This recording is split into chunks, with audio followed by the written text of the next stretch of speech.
Sumainyo ang Panginoon. At sumairing. Ang mabuting balita ng Panginoon ayon kay San Juan. Papuri sa iyo, Panginoon. Noong panahong iyon, sinabi ni Jesus sa kanyang mga alagad, "Ito ang aking utos, mag-ibigan kayo gaya ng pag-ibig ko sa inyo. Walang pag-ibig na hihigit pa sa pag-ibig ng isang taong nag-aalay ng kanyang buhay para sa kanyang mga kaibigan.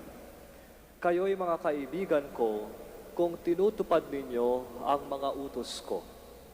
Hindi ko na kayo inaaring alipin sapagkat hindi alam ng alipin ang ginagawa ng kanyang Panginoon. Sa halip, inaari ko na kayong mga kaibigan sapagkat sinabi ko sa inyo ang lahat ng narinig ko sa aking Ama. Hindi kayo ang pumili sa akin.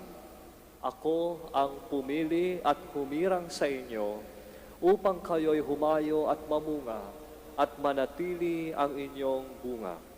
Sa gayon, ang anumang hingin ninyo sa Ama, sa aking pangalan, ay ipagkakaloob sa inyo. Ito ang iniutos ko sa inyo, mag-ibigan kayo." Ang mabuting balita ng Panginoon. Pinupuri ka namin, Panginoong Heso Kristo. Magandang tanghali po sa inyong lahat. Ayon kay San Pablo, may tatlong bagay na tanging magtatagal. At ito ay ang pananalig, pag-asa, at pag-ibig. Ito yung tinatawag natin na theological virtues: faith, hope, and love. At ang pinakadakila sa tatlong ito ay ang pag-ibig. And this is actually true in our common human experience. Without love, it is impossible for us to believe and to hope. We cannot be convinced by anything we have not known or understood.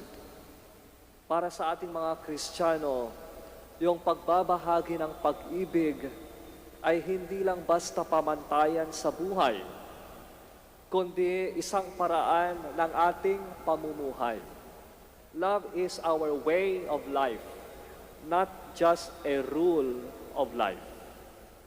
Bahagi ng kalikasan natin ang umibig at magmahal. Kalikasan. Ito ay kagaya ng isang kwento ng mamang nasa hardin ng mga bulaklak, na habang siya ay namimitas ng mga bulaklak, ay may isang bubuyog na pabalik-balik siyang kinakagat. Ngunit matyaga niya itong tinitiis at marahan niyang pinatatabi yung bubuyog na patuloy na nananakit sa kanya.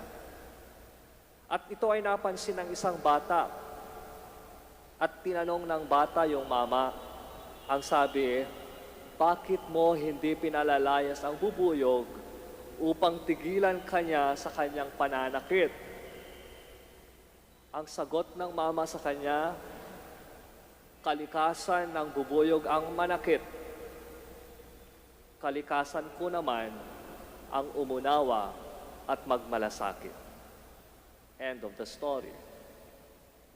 The message is that Christians, for us Christians, no matter what it takes us about loving others, we never fail. We never give up. We never feel upset. Because love is essentially about giving a portion of our precious self to others. And we do not qualify whether others deserve to be loved or not. At sa totoo lang, ang pinakamahirap sa pagbabahagi ng pag-ibig ay yung hindi ito sinusuklian ng pag-ibig at pansin. Ngunit lagi nating alalahanin na hindi tayo iibig sa kapwa upang suklian din tayo ng tamang pag-ibig. That is not the point. Kundi dahil ito ay marapat at kailangan nating gawin. Ang tunay na sukatan ng tagumpay sa pag-ibig ay hindi nakabatay sa pagtanggap o pagtanggi sa ating pag-ibig, kundi sa katapatan nating laging pipiliin ang umibig kahit ano paman ang mangyari. Noong sinabi ng ating Panginoon, ibigin ninyo ang isa't isa. Ramdam natin na hindi ganon kadali ang sumunod dito. At alam din nating namimili lang din tayo ng kaya nating ibigin at hindi lahat. And this seems normal because as human as we are, we think that love is something where we can derive pleasure, comfort, affirmation, acceptance, and understanding. We never considered love at all to be a place of hurting and rejection. Ngunit, ang anyo ng pag-ibig na ipinapaanyaya sa atin ng ating Panginoong Hesus ay pag-ibig na may kakayanang umintindi, magpaubaya, magpakasakit, magpatawad, at higit sa lahat ay may kakayanang yumakap sa kahinaan ng iba.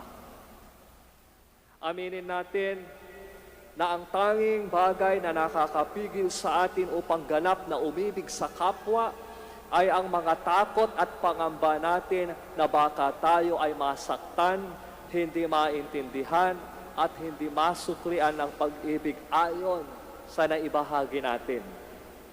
Sa maikling sabi, hindi tayo maaring umibig hanggat hindi tayo handang masaktan at magpakasakit. Hurting is essentially part of loving.